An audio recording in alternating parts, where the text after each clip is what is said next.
jam hiramon bandiraɓe sehlaɓe heɗotoɓe radio jowsare hande ko ñalawma dimanche sappo e jeeɗiɗi lewru novembre hitande ujunnaji ɗiɗi nogas e nayyi habaruji moɗon ɗemgal Pulaar titruji men mawɗi guiɗaɗen ko toon to Sénégal ɗum noon ko hande Sénégal naɓe dutti wodde pour ƴeftude suɓade hono député ji gonnoji toon de assemblée mabɓe national ɗum noon assemblée nationale en pusunoɗo guila e mois de septembre taw ko yamirore makko kanko président Bachir Diomaye Faye habaruji men international ma en cakkitoro toon to Ukraine e toon kadi toon to Gaza ma en ƴeew kadi ruttade habaruji meɗen national local ɗo États-Unis ƴeewde hono kanko gouvernement makko kanko président élu Donald Trump holto yarata ko ɗum won titruji men ɓurɗo mawnude oɗo journal ma en garto desuji muɗum joni joni.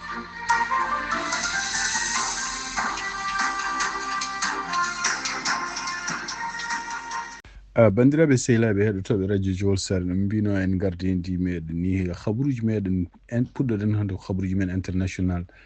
ɗum noon ko toon to Sénégal en wayno ko ñalawma hande dimanche sappo e jeeɗiɗi lewru novembre hitande ujunnaji ɗiɗi e nogas nayyi oɗo ñalawma wonimo Sénégal naɓe duttoto kadi suɓade kadi hol wonoɓe député ji toon to assemblée mabɓe national siftini toon tan ko assemblée national hono kanko gardiɗo leydi hono kanko président Bachir Diomaye Faye o wawino samminde assemblée o e ɗum noon koye mois de septembre ɗum noon kadi o ƴeftino on nden oɗon saaha o wi wonde ko woteji duttoto ko ñande sappo e jeeɗiɗi lewru novembre hitande ujunnaji ɗiɗi e nogas nayyi pour beele ruttade kadi balludemo kanko gardiɗo leydi o en ɗum noon keɓɗo gagnade woteji présidentiel hita guila e mois de mars 2024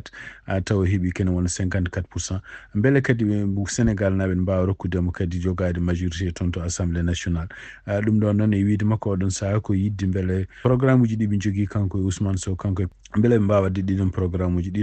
uji noon ene wayno ko firtude gueɗe ɗe ganduɗa godanoɗe toon to Sénégal e kadi artude kadi koɓe mbiyata jamma gondigu toon to Sénégal ɗum noon ko justice sociale ko wawi wonde fof ene wayno ko haysino en keeɓani résultat ji définitive toon to Sénégal ene wayno ko oɗo saaha joni ene tuuma wonde ko kamɓe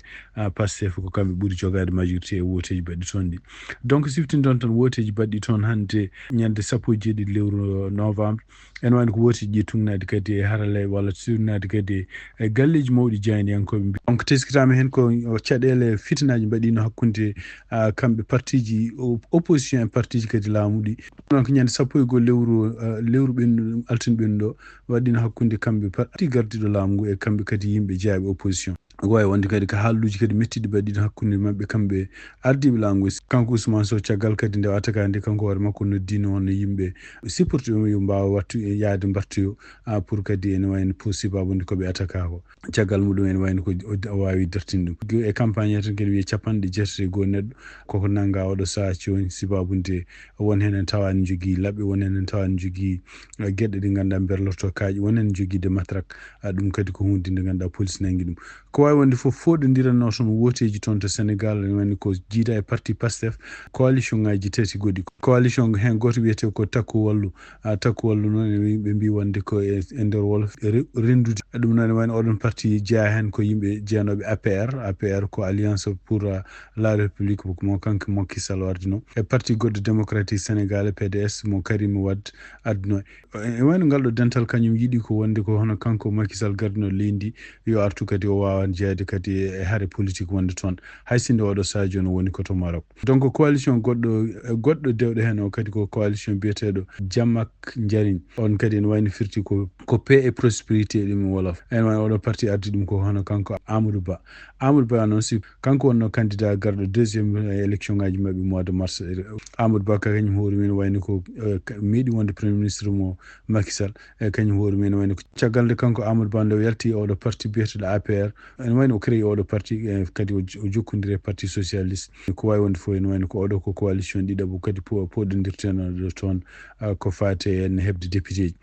parti tataɓo ko Samsa Kaddu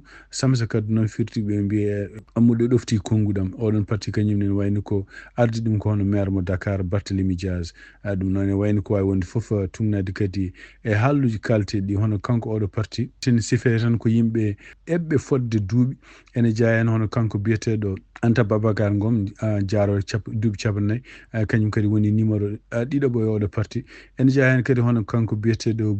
Bougane Gueye Dany ko oɗo woni ene wayno ko coalition tataɓo poɗindirteɗo laamu donc ko wawi won fof tugnade e résultat ji temporaire ɗo jarten ɗo en hawnaki kamɓe parti Pastef ɓe mbawa jogade ken wona capanɗe jeetati au moins jonde toon to assemblée mabɓe national siftinde on tan en toon to Sénégal en assemblée mabɓe no waɗata ko temedere capanɗe jeegom e joyi jonde kala parti dañƴo capanɗe jeetati e joyi jonde ɗum firti dañi majorité absolue ɗum noon donc ko ɗon woni ɗo jarten ɗo e résultat ji définitive jaltan taw ha hande woni koye comptede haysinde ɗamina wonde ko kamɓe parti Pastef mabɓe keppa kene ɓuuri majorité ko ɗo ɗo jarten en wayno oɗo saha joni hon kamɓe yimɓe wonnoɓe opposition ko ɓuuri hewde mabɓe en neddi parti Pastef pour yettude ɗumen si babunde victoire mo dañi o donc ko sakkiti ko hono Amadou Ba kanko gardinoɗo parti gote parti ji opposition ɗi o wawi kanko hoore makko yettude parti Pastef pour ligguey mumen ko fati ɗiɗo woteji kono ko addimo kadi on hono Barthélémy Dias kañum hoore mum gonɗo maire de Dakar kañum hoore mum wawi jettore muɗum neldude jettore muɗum caggal nde fotte janiyankoɓe wonde yettude Ousmane Sonko e parti muɗum Pastef donc ko teskita tan kadi tugnade kadi hande e galleji jandinkoɓe tugnade kadi reportage mo radio France international e kamɓe Figaro koɓe mbaɗi ene wayno ko oɗo saha joni bon ha hande woteji ɗi goni koye limede donc ɓe mbaɗani taw résultat final ɗum noon ne wayno hawnaki ɗo e janggo ma ɗum kono ko teskita hen tan ene wayno ko ɗiɗo parti ji walla ɓeɗo ardiɓe liste uji ɗiɗo parti ji opposition foof woteji walla bureau ji ɗi jano wodde fof ko toon d'abord hono Pastef idi fiide ɗumen donc ene wayno ko oɗo victoire ko victoire mawɗo toon noon to diwan Maayo ono Farba Ngom kanko hoore makko wawi hawde kadi parti Pastef toon to nokku makko to ono Aissata Tall Sall kañum hoore mum wawi hawede nokku muɗum toon to Podor donc ɗon jaten oɗo saha joni ɗum noon ene wayno firti wonde ko so tawi kamɓe parti Pastef ɓe mbawi hebde majorité toon to assemblée mabɓe national hawnaki kadi ma wallu kanko gouvernement Bachir Diomaye Faye e gardugol makko kadi kanko Ousmane Sonko gardiɗo laamu toon to Sénégal maɓe mbawa ruttade e plan mabɓe moɓe joguino pour wiide waylude gurdam leydi Sénégal waylude kadi hono ko mbiyete justice sociale toon Sénégal andaka noon holkoɓe jogori wadde ene wayno koɓe ko tuuma tan guila nde ɓe puɗɗi laamu ngu wande ko arde yoptade walla tuuma muyaji ɗeɓe jogini hono gouvernement ɓennuɗo surtout ko wonande won kalisaji no bonna walla wonko fate justice no waɗirtano e leydi ndi wona hunde yarude yesso hawnaki janggo ma e gartu hen ko fate résultat ji ɗi holno jaari holkoɓe jogori wadde kamɓe gouvernement mo Bachir Diomaye Faye projet men international hande toon to Ukraine e tugnade kadi dépêche gummiɗo joni to Washington hono kamɓe responsable américain ji ɓe mbawi yamirde hono Kiev yo waw hutorade hono missilaji walla ko werloto missilaji taw ko mbiyata nokkuji goɗɗuɗi missilaji ɗin kamɓe américain ji ɓe mbawno rokkude hono kamɓe Ukraine naɓe no wayno dumunaji ɓennuɗe fof hono kanko président Volodymyr Zelensky omo continue toujours ñagade hono kamɓe américain ji yooɓe jamira ɗiɗon missilaji mbawa hutorede ɗum noon kadi ko ene wayno ko américain ji et surtout le pays ji européen ji walla pays ji jeeya o tan koko cellino ɗum ɗon si babunde kadi wiide ɗumen wonde ɗum ɗon so kutorama hono kanko Vladimir Putin e konguɗi makko no haali o wi ɗiɗo missilaji so kutorama surtout tawde mbawata werlade ko bomboji e nder leydi makko Russie ɗum firti wonde ko kamɓe pays ji OTAN koɓe déclare ɓe guerre contre makko kono noon caggal nde kadi kamɓe Russie naɓe ɓe jaaɓi oɗo saha joni ken ɓuura 15 ujunere soldat Corée du Nord en goni e leydi mabɓe ene mbaɗi juuɗe mumen haare wonde hakkude Russie e Ukraine e caggal kadi nde kamɓe Russie naɓe nde ɓe continue ɓe bombarda nokkuji ɗi ganduɗa goni ko Ukraine taw ɓe mbaɗa civil en hono kanko président Joe Biden ciftinɗon no jogoɗo yaltude e laamu ñande nogas lewru janvier o felliti o wi wonde o rokki faux vert on kamɓe laamu Ukraine yooɓe kutoro ɗiɗo missilaji pour haare mabɓe nde ɓe goni contre Russie siftinde on tan e wonde ko kanko président cuɓaɗo yo arde leydi États-Unis hono kanko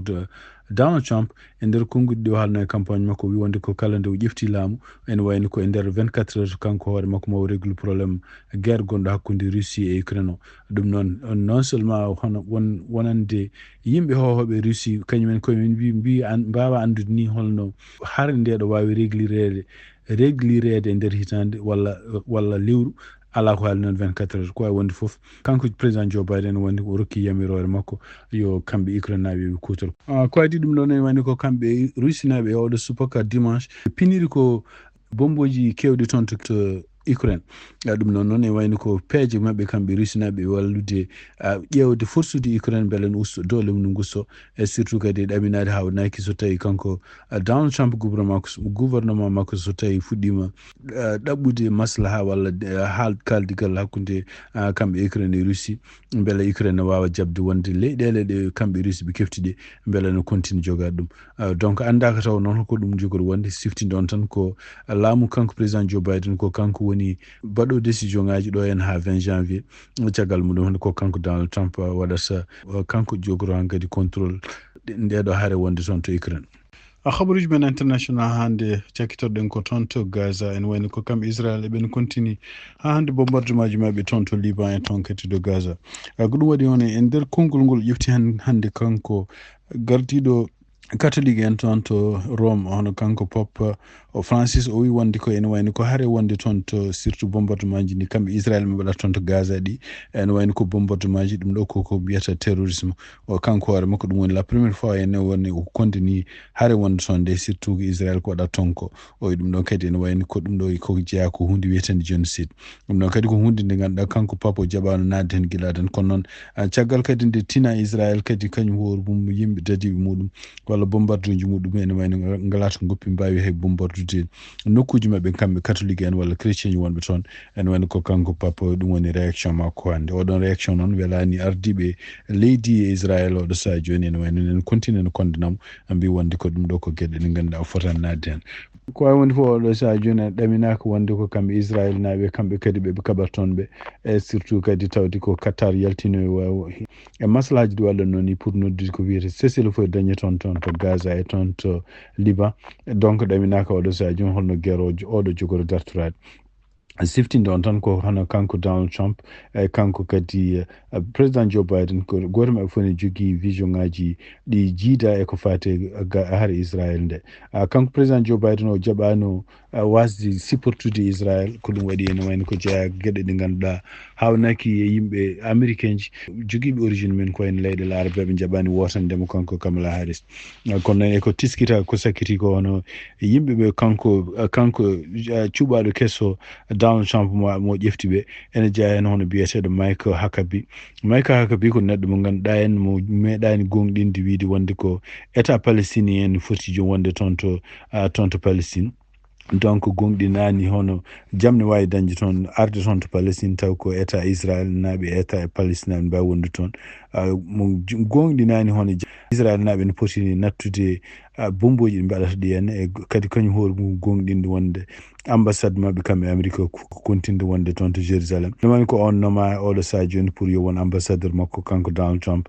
toon to Jérusalem toon to Israel ɗum noon ko hunde nde ganduɗa hawnaki fuɗɗima yimɓe ɓe ganduɗa en surtout yenno communauté musulmane walla communauté arabe ɓe wotannoɓe mo kanko Trump sibabude caggal nde kañumen koyemen jogui mettere sibabude siporo hono laamu makko kanko président Joe Biden e Israel e nde ɗo haare ɗum noon hawnaki puɗɗima kadi jogade oɗo saha joni Nims sibabude eko puɗɗi yiide ko en gouvernement kesso garowo hono kanko Donald Trump wona gouvernement jogorɗo wallude jaam no dañira toon to Palestine tugnade koɓe jiita oɗo saha joni kabaruji e ɗemgal Pulaar e radio Jawol Sare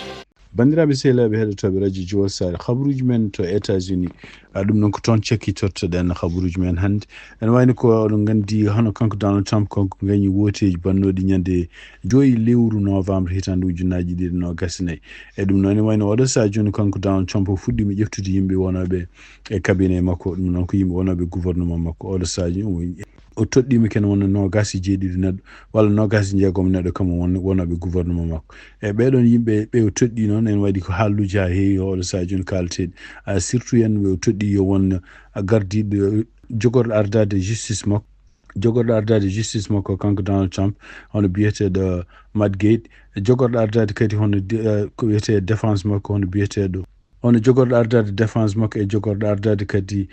intelligence makko direction intelligence makko ɓeɗo fof ko yimɓe ɓe ganduɗa oɗo saha joni hono kamɓe non seulement républicain ji won hen mais surtout wona démocrate en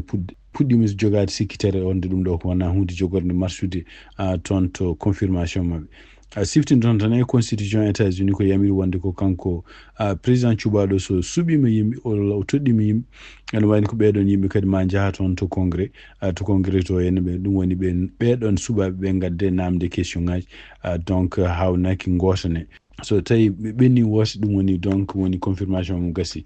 donc ene wayni ko hade ɗum ɗon arde hono kamɓe toon to Sénat hono kamɓe républicain ɓe mbawi toɗɗade hono biyeteɗo John Thune ene wani ko kañum woni o jeyanoɗo sénateur jeyanoɗo toon to Dakota e kañum hoɗum wi wonde ko oɗo sa joni si babunde ko kañum en jogui majorité hunde fof ne wawi wonde en ɗiɗo confirmation ngaji donc hay sinde woni républicain joguiɓe oɗo jan o sikkitare wonde ko ɓe Donald Trump jeftiɓe ɓe jogorani ɓennude kanko John Thune ene wayno o wawani o jaɓani haalde hen holko ɓe jogori wadde ko wawi wonde foof mbaɓe namde kadi surtout kadi kanko Lindsey Graham jeeyaɗo toon to Caroline du Nord kadi ko sénateur ko supporter Donald Trump o wi wonde tawde élection ngaji ko ɗum woni lawol muɗum kala mo toɗɗiɗa yo adde kadi aɗa yiiɗi wona ministre mo alay saago namde question ngaji donc ɓeɗon namdeteɓe question ngaji surtout henne ɓe kanko Donald Trump yiiɗi wadde ministre uji makko hawnaki ne mbawi wotanede hawnaki ne mbasi wotanede kono donc siftintan ene wayni ko yalti hannde hono kamɓe démocrate en surtout ɓe puɗɗima kadi critique de hono kanko biyeteɗo Tulsa Gabbard noon sippi noon ko représentant démocrate wonno ha hitande ujunnaji ɗiɗi nogas ɗiɗi kono noon ko gartuɗo e surtout enne sippotude Donald Trump ko sakkiti ko sibabude wiide ɗum wonde kañum hoore mum yiɗi dañde liggey e laamu Donald Trump kono ene wayni ko tuuma e makko kanko Tulsa Gabbard wonde ko hawnaki démocrate enen continent en toñamo mbiya wonde ko hawnaki wonde ko Putin ene yoɓamo hawnaki kadi garduɗo leydi Syrie kañum hoore mum ene jeeya yoɓoɓe par ce que ɓeɗo en continue toujours yettude kanko Gabbard kadi yiyanoma ko sakkiti ko omo haalani o wi wonde ko toon to Ukraine wayno Ukraine wona leydi démocrate o fotani wallede ni pour ko fate haare mum hakkude mum e Russie ko fate kanko Matt Gaetz noon woni caɗele kamɓe républicain ɓe jogui oɗo sa joni ko Matt Gaetz wonno koye enquêtede ko sibabunde gueɗe ɗe takka ene wadde sukaɓe rewɓe surtout kadi ɓeɗon sukaɓe rewɓe kadi ko gueɗe ɗe wiya wonde komo yeeya ɗumen pour fijirde walla kanko hoore mum wonde men taw ko miniraji oɗon enquête noon sibabude kanko démissionni juste ñande janggo muɗum rapport no jogori yaltude républicain ji surtout wonɓe toon to suudu représentant ji surtout e kanko Mike Johnson ɓe jiiɗi ko oɗo rapport wasa yaltude oɗo rapport noon so yalti wonande kamɓe sénateur ji kamɓe député ji soɓe jiiɗi oɗo rapport hawnaki ɗum ɗo kadi ko hunde jogorde bonnandemo kanko Matt Gaetz nen ko jiita e ɗum ɗon oɗon enquête kadi ko neɗɗo mo ganduɗa biɗo wonde ko kala ko woni département justice ko hunde fonde momtede par ce que département justice ko hutorto en ko gueɗe ɗe ganduɗa ko wona goɗɗe lawol pour enquêtedemo kanko e Donald Trump ko jiiɗa ɗum kadi ne wayno ko oɗo sa joni kanko Donald Trump o toɗɗima kadi neɗɗo jogorɗo wonde lomtade hono directeur FBI ɗum noon FBI koɓe jennata ɗum joni mbi wonde ko FBI ne wayno ko jogui waɗi jamiroje kewɗe enquêtedemo kanko Donald Trump e enquêtede kadi hono yimɓe hewɓe ganduɗa supportedemo kanko Donald Trump ɗum noon ko ɗon jarata haala ɓurka haalede gorka ko fate mo ƴefti yo toppito ko fate cellal leydi ndi hono kanko Robert F Kennedy noon en wayni ko yenne gueɗe ɗe haalata e muɗum ɗe en ko gueɗe ɗe ganduɗa kañum hoore ko lundiɗo kala ko woni technologie ko lundiɗo kala ko woni vaccin ji e ko lundiɗi kadi gueɗe goɗɗe ɗe ganduɗa en o wi won e wiide muɗum won ko waɗete e gueɗe pewnteɗe ñamde e leydi ndi ko gueɗe badde posone kadi ne ene adda cancer uji e gueɗe bannoon ko wawi wonde fof ɗum ɗo ko haalluji kewɗi wonande kanko gouvernement makko Donald Trump so tawi ko ɓeɗo tan ƴeftuɗen hen kono noon to mbawɗa yaade foof ene waɗi caɗele kewɗe surtout kadi ministre makko toppitiɗo ko fate défense o tawde kadi ko neɗɗo mo ganduɗa kañum hoore mum ene wiya nder hitande ujunnaji 17 kadi kañum hoore mum wonto haɓano e toon to galle muɗum kadi ko ene anda kadi haalluji muɗum ɓennuɗi wonde kañum hoore mum wi wonde ko rewɓe potani wonde arme ɗum ɗo fof ko hunde nde ganduɗa en wawa daññani oɗo saa joni haqqillaji américain ji donc ma en gartu ko fati gouvernement makko kanko Donald Trump e ñalawmaji garoji ɗi surtout yenno tawde kamɓe congrès ɓe koɓe artoɓe kadi pour ƴewde holde confirmation waɗata pour kanko gouvernement makko kanko Donald Trump siftinde on tan ko ene woodi datuji keddiɗi hande présidentiel holno confirme holno yarat donc min kalni ñanden siftin ɗon donc ñande sappo jeeɗiɗi lewru décembre kamɓe yimɓe électeur uji ko nden ɓe ndendata wiide wonde ko Donald Trump cuɓi ñande jeegom lewru janvier ko kanko vice présidente mo États-Unis ko kanko waɗima ko arata toon to congrès o yaltina enveloppe aji secret ɓe kamɓe électeur uji nelde pour o haala hol résultat ji électeur uji mbiye wonde holmo cuɓi yo ardu leydi ndi e holmo wonmi vice président muɗum hewani wadde surprise kono noon ha hande toujours ne wawi wadde surprise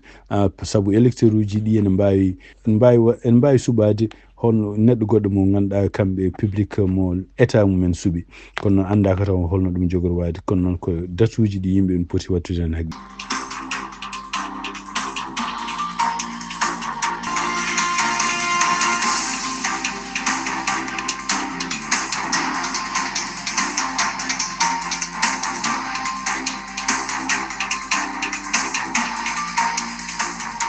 bandiraɓe sehlaɓe heɗotoɓe radio Jowol Sare ko ɗi habaruji min jogan noon hannde oɗon ñalawma dimanche 17 lewru novembre hitande ujunnaji 2020 ko musidɗo moon Amadou Touré haldanama moon yen mbaalo jaam ha janggo on jarama.